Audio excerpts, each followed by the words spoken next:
নমস্কার, নতুন বাংলা থেকে বলছি সন্ময় বন্দ্যোপাধ্যায়। ভাস্কর ঘোষ সংগ্রামী যৌথ মঞ্চের মূল মুখ, যাকে বাংলা চেনে, বাংলার প্রত্যেকটি মানুষ চেনেন। হ্যাঁ, অবশ্যই এ রাজ্যের মুখ্যমন্ত্রী মমতা বন্দ্যোপাধ্যায় হাড়ে হাড়ে চেনেন। তার কারণ লাগাতার 700 দিন শহীদ মিনার ময়দানে তারা বসে রয়েছেন নাছোড়বান্দা।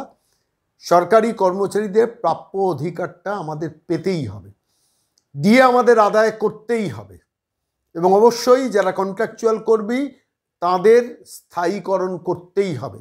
এবং অবশ্যই অসংখ্য অপূর্ণ পদ এই রাজ্য সরকারে, 5.5 লক্ষ পদ অবলুপ্ত, অসংখ্য কন্ট্রাকচুয়াল প্রত্যেকটা সরকারি অফিসে রয়েছেন, তাদের পার্মানেন্ট করতে হবে। এসব অসংখ্য দাবি নিয়ে মানুষটি আন্দোলনের নেতৃত্ব দিচ্ছেন এবং অসংখ্য নেতৃবৃন্দের সঙ্গে একসাথে যৌথভাবে। বাধা কি আসেনি? বিপত্তি কি আসেনি? বিরোধ কি আসেনি? আভ্যন্তরীণ সমস্যা কি আসেনি? শাসক দলের পক্ষ থেকে বারবার প্রত্যাঘাত কি আসেনি? এসছে। আমি আজকে এই প্রতিবেদনে সেই মানুষটিকে সরাসরি নিয়ে এসেছি আপনাদের সামনে। মানুষটির নাম ভাস্কর ঘোষ। সংগ্রামী যৌথ মঞ্চকে টানা লাগাতার নেতৃত্ব দিয়ে প্রায় 700 দিন এই লড়াইটা চালিয়ে যাচ্ছেন শহীদ মিনার ময়দানে, শীত, গ্রীষ্ম, বর্ষা সমস্ত কিছু উপেক্ষা করে, এবং অবশ্যই এ রাজ্যের মুখ্যমন্ত্রীর লাল চোখকে উপেক্ষা করে। সম্প্রতি 3 দিন নবান্নের উল্টো দিকে একটা মঞ্চ বেঁধে বসছিলেন, ডেপুটেশন দিয়ে এসছেন নবান্নে গিয়ে। রাজ্যের মুখ্যমন্ত্রী, তার পুলিশ চেষ্টা করেছিল, আটকাতে পারেননি। সরাসরি কলকাতা হাইকোর্ট থেকে অনুমতি আদায় করে নিয়ে 3 দিন সেখানে অবস্থান করেছেন। এর আগেও এক দফা করেছেন। বারবার তার বিরুদ্ধে নানান ফলস কেস দেওয়া হয়েছে, নানান ধরনের আজগুবি সমস্ত মামলা মোকদ্দমা করা হয়েছে। তাদের যারা সংগ্রামী যৌথ মঞ্চের সদস্যরা, যারা মূলত নেতৃত্ব দিচ্ছেন, তাদের দূরবর্তী স্থানে ট্রান্সফার পর্যন্ত করে দেওয়া হয়েছে, ভয় দেখানো হয়েছে, চমকানো হয়েছে। তাও নাছোড়বান্দা। কি পেছনের শক্তি? কিভাবে লড়ছেন? এই 700 দিন অতিক্রম করার পর এখনো মানুষটা বলছেন আমরা ডিএ আদায় করে ছাড়ব, এবং অবশ্যই সমস্ত সরকারি কন্ট্রাকচুয়াল কর্মীদের পার্মানেন্টের দাবিটা নিয়েও লাগাতার লড়াইয়ে থাকব। সমস্ত শিক্ষিত বেকারের চাকরি নিয়ে প্রতিদিন প্রতি ঘন্টায় আমরা রাস্তায় থাকব। এবং শুধুমাত্র সরকারি কর্মচারী না, সরকারি আন্ডারটেকিং থেকে শুরু করে অসংখ্য সরকারের যেসব প্রতিষ্ঠান আছে যেখানে রিক্রুটমেন্ট নেই, ঢুকছে, সেখানে বিভিন্নভাবে কন্ট্রাকচুয়াল কর্মীদের স্বজন পোষণের মাধ্যমে ঢুকিয়ে দেওয়া হচ্ছে, সেগুলো নিয়েও লাগাতার লড়াইয়ে আছে। আমরা আজকে এই মুহূর্তে দাঁড়িয়ে সংগ্রাম যৌথ মঞ্চের মূল যিনি আহ্বায়ক ভাস্কর ঘোষ, তাকে সরাসরি টেলিফোনে ধরেছিলাম। বললাম যে 700 দিন তো অতিক্রম করেছেন, এবার কি আন্দোলন গুটিয়ে নেবেন না নতুন করে শুরু করবেন? বলে না, ছাড়ার কোনো প্রশ্নই নেই, লড়াই পূর্ণোদ্যমে চলবে, এবং আপনাকে সন্ময়বাবু কথা দিচ্ছি ডিএ আমরা আদায় করেই ছাড়ব। প্রশ্ন করেছিলাম কোন পথে, বললেন সেটা থাক, শুধু এইটুকু বলছি ডিএ আমরা আদায় করেই ছাড়ব। কি বললেন ভাস্কর ঘোষ? আজকে নতুন বাংলায় আসুন শুনি। নমস্কার ভাস্কর বাবু, সন্ময় বলছি। হ্যাঁ, নমস্কার। বলছি আপনারা সংগ্রামী যৌথ মঞ্চের আন্দোলনের প্রায় 700 দিনে পা দিচ্ছেন। ঠিক সেই সময় দাঁড়িয়ে আমার মনে হলো আপনার সঙ্গে কিছু কথা বলা দরকার। সরকারি কর্মচারী, অবসরপ্রাপ্ত সরকারি কর্মচারী, বিভিন্ন আন্ডারটেকিং এর কর্মচারী এবং সমাজের বিভিন্ন স্তরে চাকরি প্রার্থী, তাদের নিয়ে আপনারা দীর্ঘদিন ধরে মাঠে ময়দানে পড়ে থেকে আন্দোলন করছেন। 700 দিন ধরে আপনারা ওই শহীদ মিনার ময়দানের তলায় পড়ে রয়েছেন। কোনো একটা জায়গায় কি আশার আলো দেখছেন? এই শয়তান এবং বদমাশ সরকার শেষ পর্যন্ত নতজানু হবে আপনাদের এই দীর্ঘমেয়াদী লড়াইয়ের কাছে? একটা কথা প্রথমেই জানাই, একটু জোরে বলবেন প্লিজ। হ্যাঁ, আমরা যখন সংগ্রামী যৌথ মঞ্চটা শুরু করেছিলাম তখন একটা জায়গাতে আমরা খুব পরিষ্কার ছিলাম, সেটা হচ্ছে আমাদের নিজেদের শক্তির উপরে। মানে আমাদের ভরসা ছিল যে আমরা আমাদের শক্তি দিয়ে আমাদের অধিকারটাকে মানে পুনরর্জন করতে পারবো, এবং যে অধিকার অর্জন করছে সেটাকে টিকিয়েও রাখতে পারবো। তাই অনেকেই যখন বলেন যে উনি কি করবেন, কি দেবেন, কি আশা দেখছেন, তার থেকে আমরা বরং এটাকে দেখি যে আমরা কতটা কেড়ে নিতে পারছি। মানে আমার এক্ষেত্রে স্বামীজির একটা কথা মনে পড়ে যাচ্ছে যে মায়ের কাছে চাইবে কিরে, মায়ের কাছে কেড়ে নিতে হয়। সেই বীর ভাবটাকে নিয়েই সংগ্রামী যৌথ মঞ্চ এই রাজ্যে এগিয়ে চলেছে, এবং কর্মচারীদেরকে বলছে যে মানে আমরা একদম অন্যয় বিনয় করে বিগত 2 বছর ধরে বলে আসছি যে কারো দয়া দাক্ষিণ্য নয়, বরং সেই বীর ভাবটা, যে বীর ভাবের কথা একজন বাঙালি গোটা বিশ্বকে শিখিয়ে গেছেন, সেই বীরভাবটা পশ্চিমবঙ্গের কর্মচারী সমাজের মধ্যে ফিরে আসুক। আমরা না বড় বেশি মানে দয়া দাক্ষিণ্যের উপরে নির্ভরশীল হয়ে গেছি। আর সেটা হয়ে যাওয়ার জন্যই বকেয়া থাকা 36% মধ্যে যখন 3% দেন, তখনও একটা শ্রেণীর কর্মচারী তারা সবুজ আবির খেলেন, কারণ তারা তাতেই সন্তুষ্ট। এই যে কৃতদাসের মতো মনোভাব, সেখান থেকে কর্মচারীদেরকে বের করার কাজটা আমরা করে চলেছি, এবং এই মনোভাবটা দীর্ঘদিন থেকে হয়ে আসছে। আমরা 2 বছর ধরে বিভিন্নভাবে, আমরা যেহেতু সরকারি কর্মচারী, আমরা পারলে পরেই সহিংস আন্দোলনও করতে পারি, সেই ক্ষমতাও আমাদের আছে, কিন্তু আমরা সেই পথটাতে বিশ্বাস করছি না।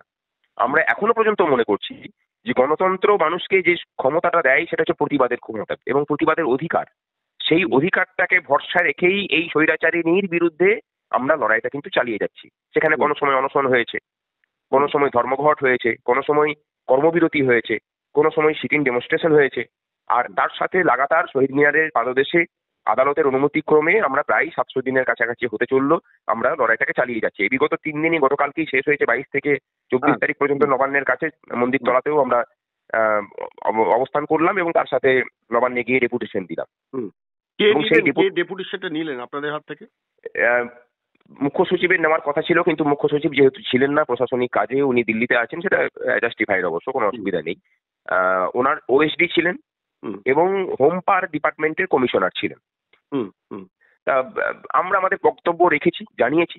পেনশনারদের কথা আমরা বিশেষভাবে বলেছি, অস্থায়ী কর্মচারীদের কথা আমরা বিশেষভাবে বলেছি, এবং তার সাথে এই রাজ্যের তিলে তিলে শেষ হয়ে যাওয়া আপনার আমার বাড়ির শিক্ষিত ছেলেটার কথাটা আমরা বেশি করে বলেছি। বিশ্বাস করুন, আমরা যতটা না চিন্তিত আমাদের ডিএর জন্য বা মহার্ঘ ভাতার জন্য, তার থেকে অনেক অনেক বেশি করে চিন্তিত এই রাজ্যের ভবিষ্যৎ প্রজন্মের ছেলে মেয়েদের জন্য, যারা আদতে আমাদের ছাত্রছাত্রীও। আমি একজন শিক্ষক হিসেবে বলছি। মানে এমনও আছে আমার ছাত্রী, সে পিএইচডি করে বসে আছে, একটা মানে কখন একটা অ্যাডভার্টাইজমেন্ট বেরোবে রাজ্যের মধ্যে, সে অন্য রাজ্যে পাচ্ছে, কিন্তু সে যেতে চাইছে না তার বাবা মাকে ছেড়ে দিয়ে। মানে তার হাউ হুতাশটা প্রতিদিন আমাদেরকে যন্ত্র। আমি শুধু একজনের কথা উল্লেখ করলাম, এটা কিন্তু আমাদের প্রত্যেকের, মানে আমার এরকম বহু ছাত্রছাত্রী আছেন। পশ্চিমবঙ্গটা আপনি যদি কলকাতার বা যে কোনো শহরের একটু এলিট মানুষরা যেখানে বাস করেন, সেই জায়গাগুলোতে যদি যান, তাহলে দেখতে পাবেন সেখানে শুধুমাত্র যা পড়ে আছে সেটা হচ্ছে যে ফাঁকা বাড়ি, বৃদ্ধ বৃদ্ধা বাবা মা থাকেন, কন্যা সন্তান তার মানে পুত্র সন্তান সব বাইরে থাকে কাজের জায়গা থেকে, কারণ পশ্চিমবঙ্গে কাজ নেই। আমি যে কথাটা বললাম তারা হচ্ছে একটু এলিট ক্লাসের কর্মী। আবার আপনি মুর্শিদাবাদ, নদিয়া, দক্ষিণ 24 পরগনা, মেদিনীপুরের একদম প্রত্যন্ত গ্রামগুলোতে চলে যান, গোটা গ্রাম ফাঁকা। যারা আছেন বৃদ্ধ বৃদ্ধা, ইয়াং ছেলেদের স্ত্রী, তাদের ছেলে মেয়ে, বাড়ির জোয়ান ছেলেরা সব বাইরে কাজ করতে গেছে। আমরা পার্টিকুলারলি এই কথাটা জিজ্ঞাসা করেছিলাম যে এই কর্মসংস্থানের ক্ষেত্রে এই হাহাকার তৈরির কারণটা আর অন্য কিচ্ছু নয়। পশ্চিমবঙ্গের সরকারি ডিপার্টমেন্টের শূন্য পদগুলোতে স্থায়ীভাবে নিয়োগ করার অনীহা ছাড়া অন্য কিছু নয়। এই জায়গাটাকে আমরা ধরার চেষ্টা করছি, এবং একজন সাংবাদিক হিসেবে আপনাকেও একটা রিকোয়েস্ট করবো, আমরাও চেষ্টা করছি যে প্রত্যেক দিন হাওড়া স্টেশন সহ, শিয়ালদা স্টেশন সহ যে কোনো স্টেশনে, যে স্টেশনের উপর দিয়ে এক্সপ্রেস ট্রেনগুলো অন্য রাজ্যে যায়, সেই ট্রেনগুলোতে একটু দাঁড়ান, দেখুন ইয়াং ছেলেরা কিভাবে পাড়ি জমাচ্ছে অন্য রাজ্যে। পশ্চিমবঙ্গের অর্থনৈতিক অবস্থা তো এত খারাপ নয় যে এখানে একজন রাজমিস্ত্রি সে 400 টাকা বেতন পাবে, সে ঝাড়খণ্ডে কাজ করতে গেলে 800 টাকা বেতন হবে। আসলে মানে লেবার এবং তার ক্ষেত্রে একটা ক্রাইসিস সৃষ্টিটা অমিত মিত্র করেছিলেন, খুব পরিকল্পিতভাবে করেছিলেন। এই করার মধ্যে দিয়ে যেটা হয়েছে, আজকে মোটামুটি বাঙালি জাতি একটা সস্তার শ্রমিকে পরিণত হয়েছে। আমাদের লড়াইটা হচ্ছে কিন্তু এই জায়গা থেকে, বাংলাকে সস্তার শ্রমিকের মানে পরিণত হওয়ার থেকে রক্ষা করা, বাংলাকে বৃদ্ধাশ্রম হওয়া থেকে রক্ষা করা, এবং এই যা কিছু হচ্ছে এর মূল কারণ হচ্ছে একটা মানে লাগামহীন প্রশাসনিক দুর্নীতি। এই প্রশাসনিক দুর্নীতি থেকে বের করে নিয়ে আসা, আমাদের ডিএ না পাওয়া বলুন, ইয়াং ছেলেদের চাকরি না পাওয়া বলুন, ছাত্রছাত্রীদের উপযুক্ত শিক্ষা পরিকাঠামো না পাওয়া বলুন, বয়স্ক বৃদ্ধ মানুষের উপযুক্ত সরকারি স্বাস্থ্য পরিকাঠামো না পাওয়া বলুন, এই সমস্ত কিছুর সাথে যদি যেটা যুক্ত আছে সেটা হলো এই রাজ্যের মানে প্রধান প্রশাসকের লাগামহীন দুর্নীতির মানসিকতার বহিঃপ্রকাশের ফল। এবং আপনারা 700 দিনের পরও এই লড়াইটা মানে পূর্ণোদ্যমে জারি রাখবেন, তাই তো? একদমই, মানে মাঝপথে ছেড়ে দিয়ে আমরা যাচ্ছি না। এখানে আবার সেই স্বামীজির কথাতেই আসছি যে যতক্ষণ না লক্ষ্যে পৌঁছাচ্ছে ততক্ষণ পর্যন্ত থেমে যেও না। এবং এরপর তো আরো বড় বড় আক্রমণ আপনাদের উপর আসবে, সেটা আশঙ্কা করাই যায়। আদালতের প্রোটেকশন নিয়ে আপনারা লড়াইটা করছেন, কিন্তু গ্রাসরুট লেভেলে বিভিন্ন পকেটে পকেটে আন্দোলনরত সংগ্রামী যৌথ মঞ্চের যারা সদস্য রয়েছেন তাদের ওপর বিভিন্ন ধরনের চাপ আসবে। আমি সম্প্রতি দেখছিলাম সম্ভবত এক ব্যক্তিকে ট্রান্সফার করা হয়েছে, সুবীর সাহা, উনি কি আপনাদের? হ্যাঁ, লড়াইটা আসলে শুরু হয়েছিল কখন থেকে জানেন তো? যখন থেকে গত বছর ধর্মঘট হলো, তারপর থেকে এটা শুরু হলো। আমাদের মধ্যে থাকা একটা সংগঠনের, তিনি আবার ডিএ মামলারও পার্টি, তো তিনি প্রস্তাব দিলেন আর আন্দোলন করে কিছু হবে না, সব টাকাগুলো আমাকে দিয়ে দেওয়া হোক, আমি মানে মামলা করে। তার আগে কিন্তু তাকে প্রায় 20 লাখ টাকার মতো আমরা তুলে দিয়েছিলাম। আচ্ছা, ডিএ মামলাতে তিনি একজন ভালো লয়ারও দাঁড় করাননি। তারপরে আইনজীবী নন, তিনি মামলাকারী সংগঠন আর কি, আমি নাম করছি না।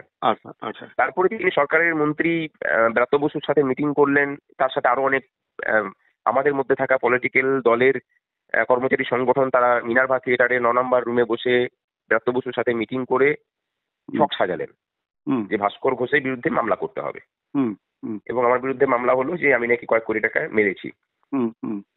যদিও সেটা মানে বাস্তবিক আমার কোথাও কিছু নেই, এবং এখনো পর্যন্ত নিয়মিত আমার একটাই মাত্র ব্যাংক অ্যাকাউন্ট আছে, সেই ব্যাংক অ্যাকাউন্টটা নিয়মিতভাবে রাজ্য সরকার স্টেটমেন্ট চেয়ে পাঠায় আমার ব্যাংক থেকে, মানে সিটি সেন্টার স্টেট ব্যাংকে হচ্ছে আমার অ্যাকাউন্ট। তা তারা কিছু পেলেন না।